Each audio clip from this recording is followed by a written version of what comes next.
Having a vehicle with a hatchback makes the process of installing a dash cam a little trickier, especially when it comes to mounting the rear camera. So was there an easy way to install a 2-channel dash cam in a hatchback or any vehicle where the rear windshield lifts up and down?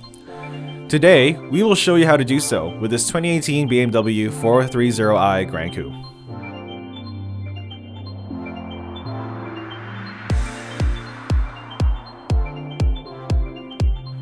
Unless you don't mind having your dash cam's front to rear camera cable dangling in the back, it will be beneficial to route it through the grommets that connect to the liftgate. But squeezing your dash cam's cables through the grommets takes some time and patience. Tips and tricks? You can use a long zip tie, a coat hanger, or any variation of long wire to guide the front to rear cable through the headliner and the rear hatch grommet, before connecting to the rear camera. For this Gran Coupe, the front unit was mounted on the passenger side. The fuse box is located in the boot of the 430i Gran Coupe's trunk.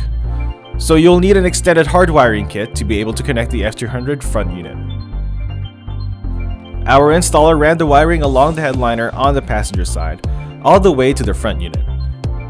The front unit was placed as high as possible behind the rear view mirror and just below the windshield's fritz.